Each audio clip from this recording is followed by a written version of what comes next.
안녕하세요. 플라톤 인문학 TV 김성호입니다. 오늘은 최근에 드러난 여러 가지 현상들 중에 하나인 지지율에 대한 이야기를 좀 해보고자 합니다. 지금 윤석열 대통령이 취임 후 2년 반이 지났는데 지지율이 안 좋다, 이런 이야기를 하고 있어요. 그러니까 지지율을 회복해야 된다, 이런 이야기. 그리고 중도로 확장을 해야 되고, 김건희 여사의 특검을 받아야 되고, 어쩌고저쩌고 얘기를 많이 있어요. 그런데 우리가 이 지지율이라고 하는 거를 생각을 해보면, 이 지지율이 제대로 작동이 될 때는 정상적인 환경이, 사실은 어느 정도 정상적인 구도가 있어야 되는 거예요. 그럼 지금의 정치적인 구도가 과연 정상적인 구도냐?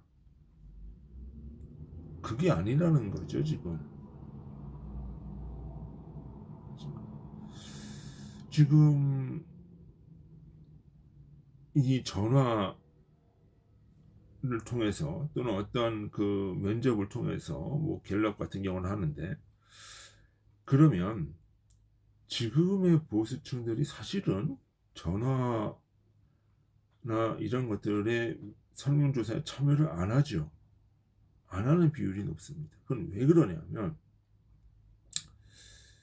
물론 그동안 한동훈 대표라든가 이런 사람들에 의해서 보수 지지층이 조금 이제 흔들린 경우가 있죠.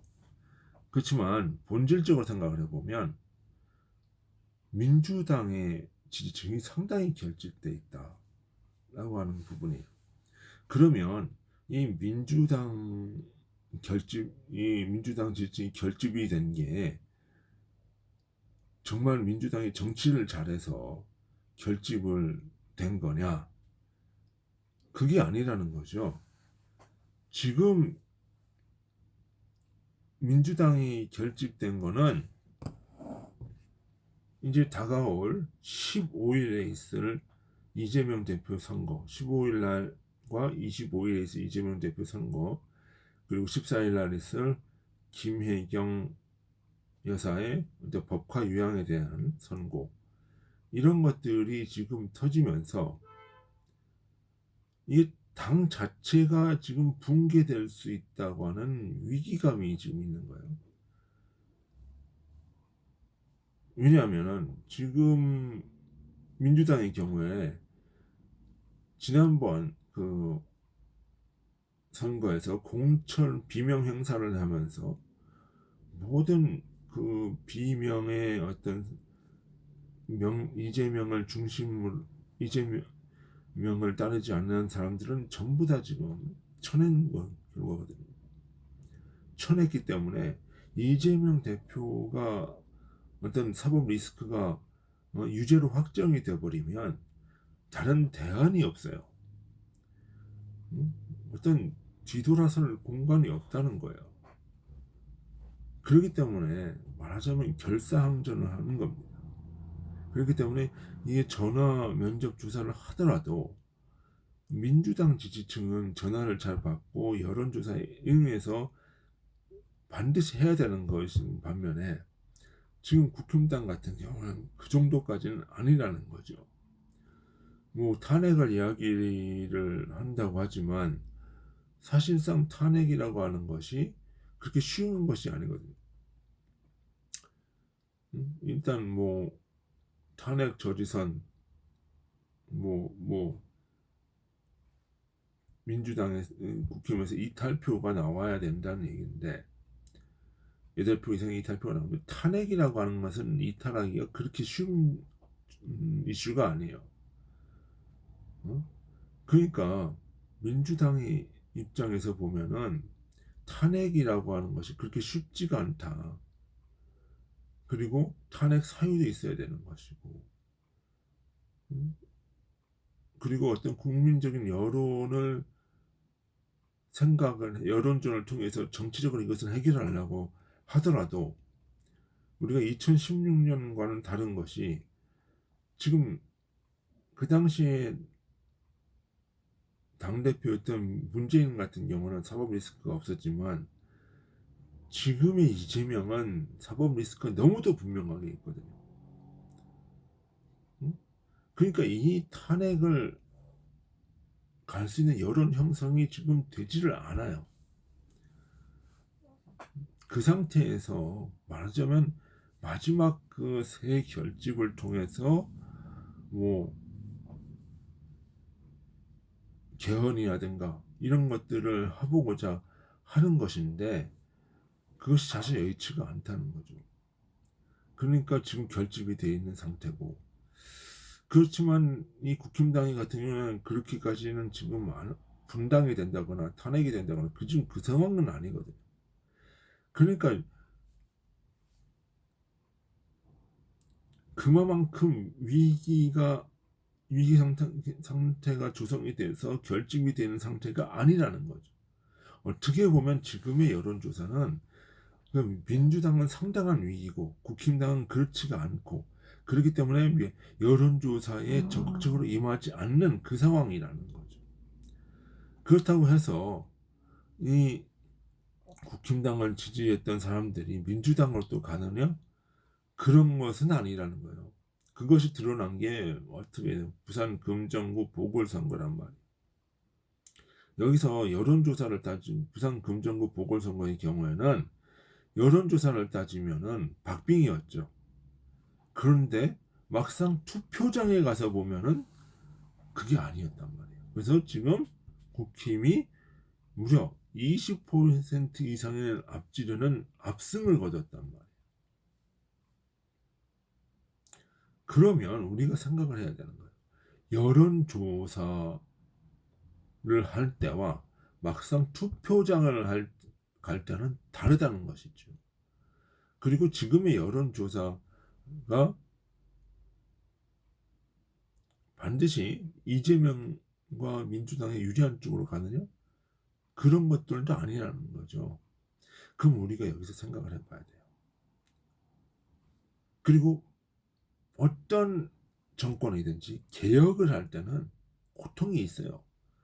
그래서 그 고통을 겪어 나가면서 개혁이 완수가 됐을 때 임기 후반기에 지지로 나타나는 거죠. 지금 우리가 이 윤석열 정부에 있어서 개혁이라고 하는 것, 연금 개혁을 또 했었고, 이 다음에 이제 노동 개혁 통해서 지금 노조의 회계장부의 투명성을 상당히 담보해 놨죠. 그러니까 전에는 노조들이 무슨 시위장소에 나가면은 그걸 다 어떻게 해요? 그 노조의 어떤 노조 후원금을 받는 대부분의 금액을, 많은 수의 금액을 시위로 썼어요. 노동 환경 조성이 아니라 시위 이쪽으로 지출이 됐단 말이에요. 그렇기 때문에 회계장부가 상당히 불투명했어요. 이거를 감사를 할 수가 없었어요. 근데 지금은 뭐야? 하니까 어떻게 돼요? 노조원들의 그 참여수가 상당히 낮아지는 거예요. 시위 참여가. 정치 세력화되는 것을 막고 있다는 얘기를 하는 거예요. 그리고 지금 의료 대란 같은 경우도 지금 그 이제 월요일 날 여야 여당과 의사협회와 정부가 참여하는 합의체를 출범시킨다라고 한동훈 대표가 얘기를 했단 말이에요. 정부도 참여를 하고. 그럼 이제는 여야 의료 대란도 이제는 슬슬 수습되는 단계로 가고 있다라고 봐야 돼요. 그동안에 이제 문제가 발생을 했던 그것들도 이제 되는 거죠. 그러면은 이 기간 동안에는 미래가 불투명해지고 그 고통의 시간, 고난, 형, 고난이 이제 고쳐지는 고난의 과정을 겪기 때문에 지지율은 낮아질 수가 있어요. 그거는 지지율이 낮은 거는 영국의 대처 수상도 그랬고 미국의 레이건 대통령도 그랬어요. 근데 이게 언제 이 회복이 되냐? 이 개혁이 완수가 됐을 때, 임기 만렵이나 이런 데서 회복이 되면서 대처 수상이 이제 영국의 가장 명, 위대한 수상으로 되고 레이건 대통령도 지지율이 회복이 되고 이런 모습을 보이거든요. 그러니까 지지율은 지금은 큰 의미가 없다고 봐야 돼요. 자꾸 지금 제야에서는 지지율이 낮다. 그러니까 뭐 어떻게 해야 된다라고 하는 지지율이 낮은 거는 개혁의 과정일 때는 지지율이 낮게 나올 수밖에 없는 거예요. 오히려 그 전 대통령 같이 문재인 같이 지지율이 40%가 넘어간다. 이거는 포퓰리즘이라고 봐야 되는 거죠. 왜? 선거 때마다 뭘 풀었어요? 지원금, 돈 풀면서 포퓰리즘을 해냈단 말이에요. 그리고 북한에다 돈 주고 그 대가로 무슨 협상, 뭐 대화 나오고 뭐 이러니까 지지율이 높은. 근데 지금은 그런 단계가 아니라 오히려 경제 개혁, 구조 개혁, 사법 개혁을 지금을 단행하고 있는 시점이다. 노동 개혁도 단행하고 지금 이제 의료 개혁도 단행하고 있는 시점이라는 거죠. 그 과정 중에는 지지율이 낮아요. 과정 중에는 지지율이 높을 수가 없죠. 그때는 지금 어떻게 생각을 해야 되냐면 그 과정 중에는 오히려 뚝심 있게 밀고 나가는 것이 그 개혁을 완수했을 때 나가는 것이다. 그렇게 봐야 된다는 거예요. 그랬을 때 우리가 이 지지가 회복이 되는 것이지 처음부터 끝까지 과거에는 뭐 50%의 지지를 받았는데 지금은 왜 10%냐? 그때는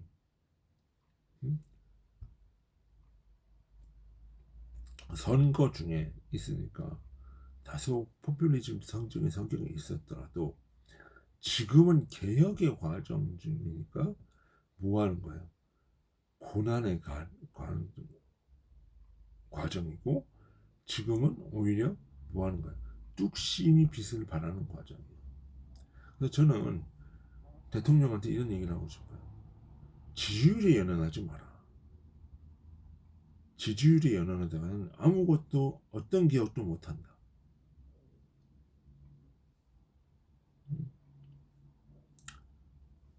그렇지만 뚝심 있게 개혁을 일구어내라. 이 이야기를 하는 겁니다. 그리고 한동훈 대표에게도 좀 그 얘기를 하고 싶어요. 한동훈 대표가 지금의 야당을 헌정 중단 세력이라고 딱 표현을 했으면 어디에 싸워야 돼? 헌정 중단 세력하고 싸워야 된다는 거죠. 왜 자꾸 엉뚱한 데다 총구를 들이대는지. 김건희 특검만 얘기를 하고 보다 큰 세력은 지금 뭐 하는 거예요? 사법 리스크 잔뜩 끌어안고 있는 이재명 당대표 아닙니까? 그거는 여러 가지 증거도 나오고 있고 오히려 사법 리스크를 잔뜩 끌어안고 국회의원 방탄하고 있는 이 세력에 대해서는 총구를 쓰지 않고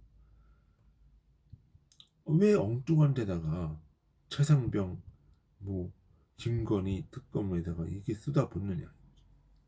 그렇게 해서는 안 된다. 이거는 잘못하면 내분으로 여겨진단 말이죠.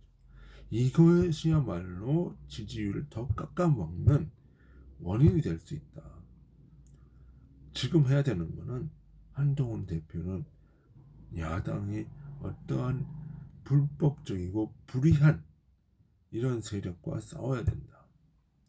우리 한동훈 대표가 지지율이 좋았을 때는 어떤 때였어요? 이재명 방탄과 싸우고, 검수완박 이 악법과 싸우고,